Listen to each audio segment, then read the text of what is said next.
Chez Momentum, on pense que le rôle d'analyste fonctionnel est très important dans les projets afin de s'assurer que les besoins et les attentes des clients sont bien compris et respectés. Puis, au fil des années, on a remarqué qu'il peut y avoir certaines différences entre ce rôle à Québec, chez Momentum ou ailleurs dans le monde. Donc, mes collègues Jamila et Jean-François pourront vous en dire davantage. Bonjour, moi c'est Jamila. J'ai 10 ans d'expérience dans le domaine des pays et ça fait plus de 2 ans que je suis analyste fonctionnelle ici à Québec. Je suis accompagnée par mon collègue Jean-François, que je vous laisse se présenter. Merci Jamila. Bonjour, je m'appelle Jean-François Tremblay, je suis directeur service conseil chez Momentum. Moi aussi, j'exerce entre autres le rôle d'analyste fonctionnel depuis maintenant plus de 18 ans.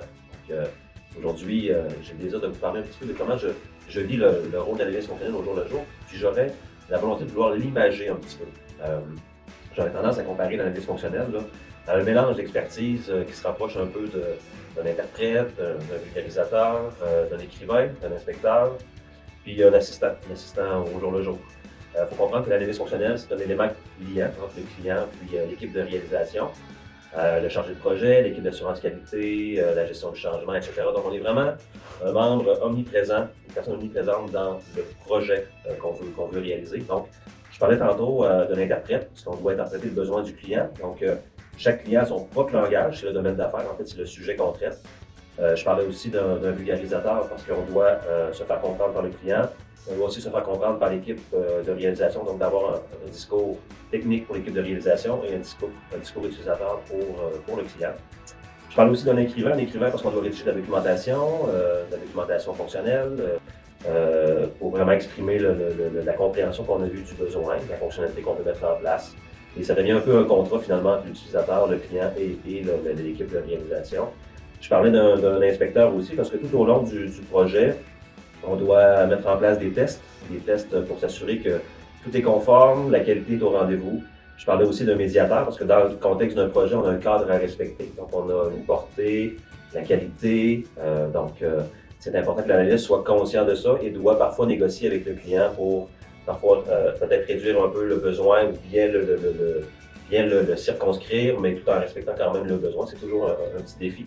Je parlais aussi d'un assistant parce que tout au long du projet, on doit soutenir le client pour l'aider à bien comprendre dans toutes les étapes jusqu'à son implantation. Donc, on doit au final lui remettre un peu un produit fini.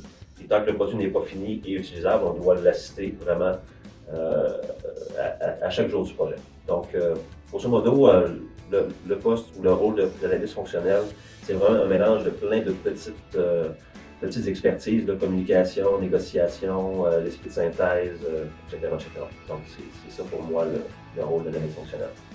Jamila, j'aimerais que tu me présentes un peu comment tu vois le rôle de l'analyste au Québec, sachant également que tu as aussi de l'expérience internationale que je n'ai pas. Moi, mon rôle en tant qu'analyste fonctionnel ici à Québec, je le vois comme un rôle crucial dans un projet parce que je fais le lien entre l'équipe affaires et l'équipe réalisation. Et c'est ma définition de ce rôle-là, effectivement, parce que l'analyste fonctionnel, c'est la personne qui traduit le besoin du gestionnaire d'affaires, du product owner ou de toute l'équipe affaires généralement, en une spécification fonctionnelle détaillée. Donc, il documente, il teste, il assure la conformité avec les critères d'acceptation. C'est la personne aussi qui établit des guides utilisateurs et il assure la conduite de changement vis-à-vis client. Et en post-production, c'est aussi toujours à l'écoute du client pour justement d'éventuelles anomalies. Et on est amené à toujours essayer de le reproduire et de le démontrer aux développeurs en charge de la maintenance.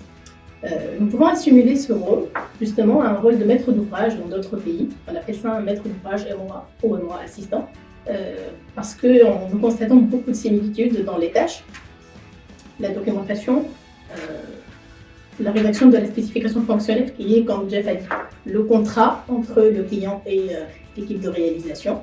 C'est ça la documentation, la collaboration avec l'équipe de réalisation surtout. C'est un rôle comme un pont entre les deux et les tests. Peut-être qu'ailleurs le maître d'ouvrage gère aussi le projet, alors qu'il y a une autre équipe qui fait les tests et l'homologation, mais cela diffère toujours du contexte à l'autre, ça dépend du contexte de l'organisation dans laquelle on évolue. Donc finalement, je veux dire que le rôle de l'analyste fonctionnel, même si les noms diffèrent ou les quelques tâches diffèrent, mais le cœur du métier reste le même.